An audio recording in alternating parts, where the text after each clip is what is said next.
All right, today we watching Pat C's Why Dave Blunt is So Big. If you don't know Dave Blunt, he's a rapper who talks about drinking lean, having sex with girls, but he's big. We trying to figure out why is he so big. He's so big. I think he's obese, borderline morbidly obese, but he'll explain it all in the video. So without further ado, let's get into it. Kind of crazy. One of the largest upcoming rappers blowing up on TikTok right now. For real. Recently, he has received Lil Yachty's cosign, linked up with Taz Taylor from Internet Money, and says he has music dropping soon with the top of the top rappers in the game. No, he's not some industry plant, and no, he's not just getting lucky. He got the Cartiers on? Nah, these ain't Cardis. Has a few very specific strategies that have propelled him to this point, and I'm going to break them down for you today. The number one reason why any artist is going to gain traction is because of their music, so work harder on your music. Dave's music is extremely simplified trap music that feels reminiscent of the likes of 2016 Uzi and Trippie Redd.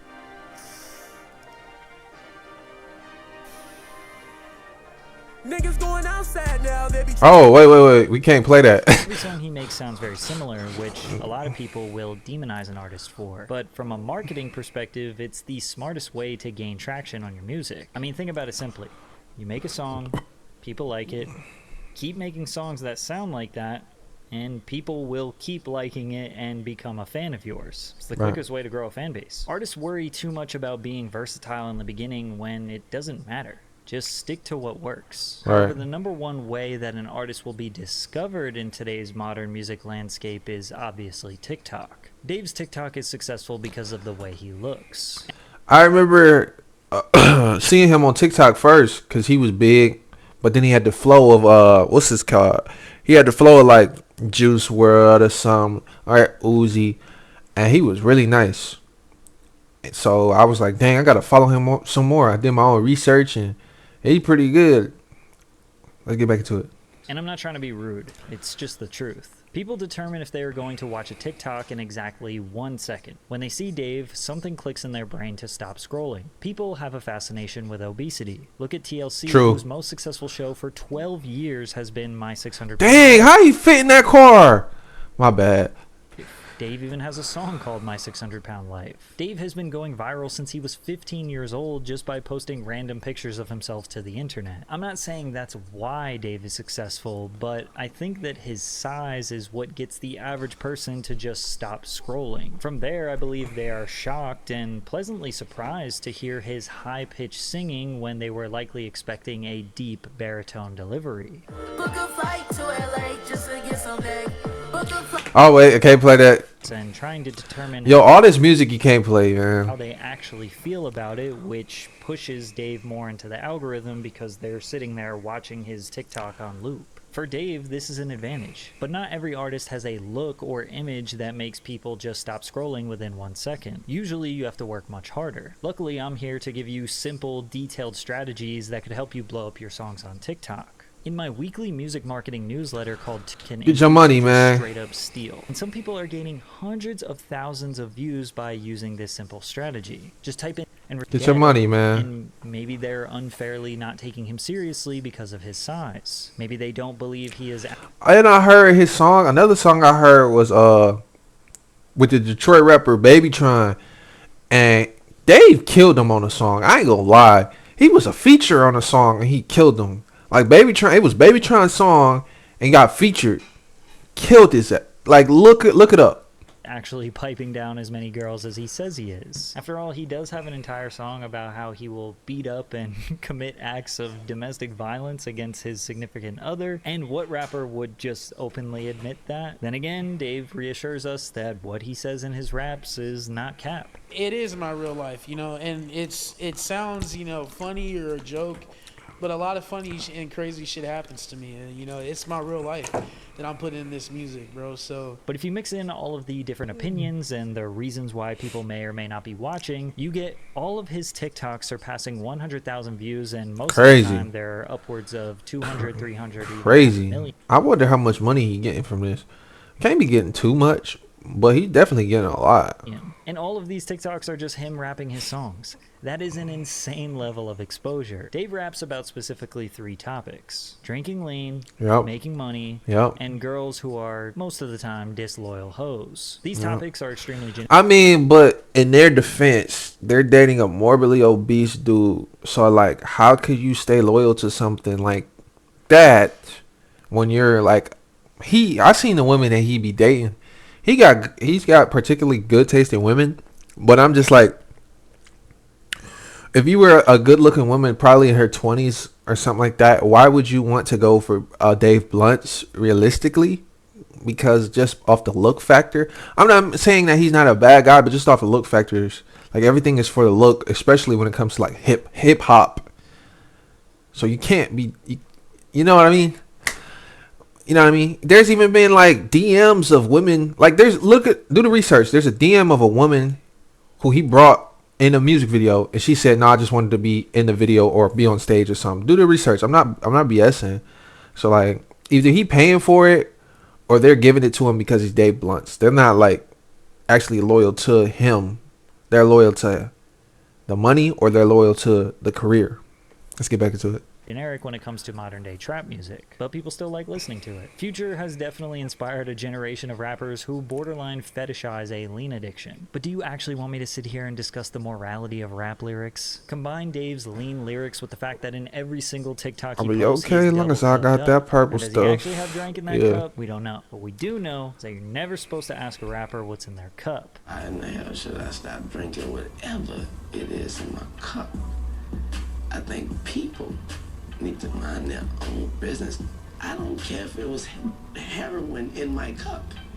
It's in my cup. You. But the non-obvious and maybe more subtle reason why Dave is receiving so much support is because of the deep and intricate lore that consistently comes up in his music. There are characters and storylines that his audience learns more about as they listen to his songs. You have Jace, 2-3, Julian, Matthew, Madison, and Abigail. Jace is mentioned in his second EP that was dropped in December of 2023 called Jace and His Undying Quest to Find His Dad, with the first track being called Head from Jace's Girl. Let me clarify, I'm not referencing the popular underground rapper Jace. But yes, Dave made a mini album about how this mysterious guy Jace is flat broke, doesn't have a connection with his dad, and his girlfriend is currently having sexual relations with Dave Blunt's. So and people just nod their head, bobbing their head to it. Yo, if you really Jace, you mad. But then he getting some clout and he talking about me and my girl? Oh, no. Must be thinking like this is some serious beef, right? Well, it turns out that Jace is just some random kid that he okay, never mind. And started talking shit to. Dave Blunt's origin story is that he spent a lot of time roasting people on Fortnite. His first song on Spotify ever is called The Roast God. Yeah, and his friends is all getting I'm roasting the fuck out of everybody. I mean, you would think that a revolving door is in this lobby. The way people are just coming in and out, and I'm roasting the fuck out of everybody. Everybody's getting clowned. Everybody. Jace got in his feelings and tried to dox Dave. He was unsuccessful, so Dave made some songs about him and sent those songs to all of Jace's friends. And so those songs came out, and the people that he worked with were singing those songs around him so much. Yes, this is where I wanted to get to. They were singing those songs around him so much every day that he ended up quitting his job. His next album is a song called The Unfortunate Incarceration of 2-3, which is basically a story about how this guy was stealing from his job, got caught, went to jail, and Dave started fucking his girl. No! In the album, and while we don't know exactly how he is connected to Dave, we can just kind of assume that he's another guy that he met on Fortnite. But the story behind Madison hits a little different. Madison is this girl I've been messing with since I was like 14. We've been on and off throughout the years, but she always gets a new boyfriend and tries to make me jealous. Madison has Dave always been big? Has he always been big? Dang. continuously What he texts be Dave and eating? sends her pictures of her with other guys as a way to antagonize him, and he eventually just begged her to stop messing with his head. Dave says, then I'm scrolling on Facebook and I see him and her together, and I'm like, who the fuck is this dude with my bitch? And the dude he was with was named Julian. I click on his page. Oh, like it's Julian. Yeah. and I see they're engaged. Okay, when I okay, saw that, I okay. was depressed and hurt for like 3 days. And I kept going back to my page and I'm like, damn, this dude's really marrying my girl. That's crazy. And then I just decided to cook that song up, crying in the kitchen. Wake up 3 a.m. and I'm Think about Madison. Oh, okay. You got it. You got it. Instagram caption that reads, if Madison didn't do what she did, I wouldn't be here. With all the comments throwing shade at Madison while praising Dave. Abigail is another woman that often comes up in Dave's songs. Abigail was a girl that I would just have between other girls. I never took her seriously because I knew she was a hoe. We'd usually get into arguments and we'd have each other blocked on social media, but we would always have each other's phone number. One day she had posted prices on her story, like publicly, and it was low amounts of money, like $60. Her explanation for it was, a lot of people want to F me. I know my worth. And I'm like, damn, you know your worth? $60? That's a Best Buy gift card.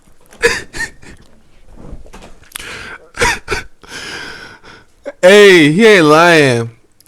And it's kind of funny because a lot of girls really do think that way. Especially if you're like younger and you never had a lot of money, like max like 100, 200 maybe. She talk about 60.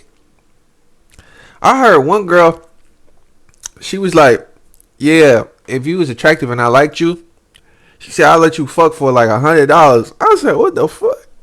I said, what is going on? Like, just because you like, you don't know nothing about the person. You just said, if I like the way you look, I'm going to just smash you. That is absolutely insane. Prostitution is real, people. And it happens young. It can happen.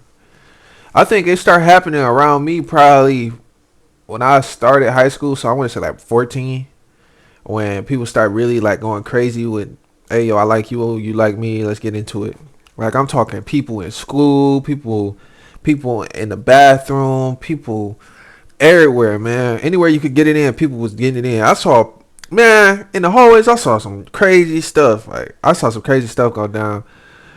But I ain't gonna tell y'all all that unless you want me to, but let's get back into it.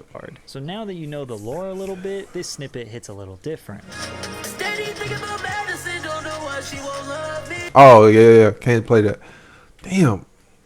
You got a lot of snippets in here. How you get paid off this? Kind of makes it funnier. And because of Dave's efforts, he has been recognized by Lil Yachty, who has publicly co-signed him. And I'm just guessing they have a song in the works. Yachty is kind of known to throw his cosign to the hottest upcoming rappers. Dave will probably have a Lyrical Lemonade video or .com Nirvana video releasing shortly, I'm guessing. That's a crazy picture, by the way, bro. Fanboy and Chum Chum. They are helping gain more mainstream rap exposure, which again is a rite of passage in the modern rapper ascension through the internet grind. I'm sure he's made some fire songs linking up with Internet Money as well, who are responsible for Lil Tecca's most popular songs and are often tapped in with the underground. Ultimately, I think for Dave, it comes down to consistently releasing basically the same songs that his audience has proven to love. Dave floods TikTok and Spotify with his music. This man... Y'all think he really sipping on that stuff in there? I don't know. ...has dropped 39 songs in the past 8 months. Why? Because you don't really need time to sit and digest his music. There are 2-minute songs that all cover the same topics and themes. Eventually, one of them will become an earworm that gets stuck in people's heads. Right. Like, I've been walking around my house just screaming, I can't put down the cup! And that song isn't even out yet. It seems like whatever one has the best beat is going to be the one that wins. And right now, Talking to the Sun is his biggest song and seems to be the one that people like the most.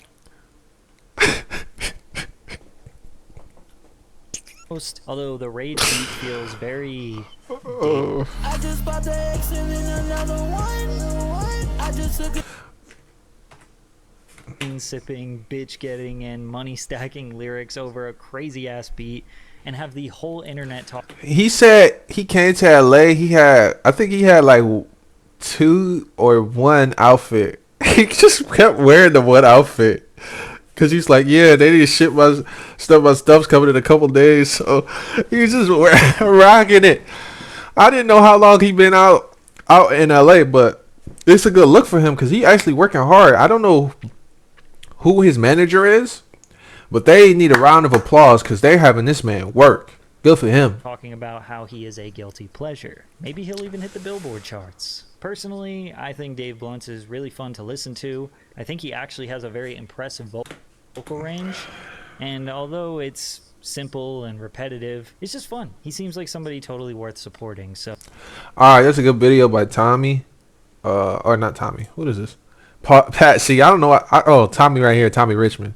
But hey, good video, man. You covered a lot of. You covered Dave Blunt's and why is he so big and stuff like. Well, did he really cover why is he so big? I thought when he meant why is he so big, I thought he was talking about size, like why is his circumference like this. But he was telling us why he's so big as a artist, and it makes sense. And he dove deeper. We didn't even ask for this. He told us who the people he was talking about in his songs were, and I didn't know about some of those. I think that's pretty funny. Very educational video. This is a very informed video. Very informative video. I'm gonna say that. Very informative video. Yeah. Shout out to him. Definitely a like. We're gonna follow more Pat C. And cause he's good. He's a good YouTuber. With that being said, that's the end of the video. If you like this, let me know. If you don't, let me know. Peace.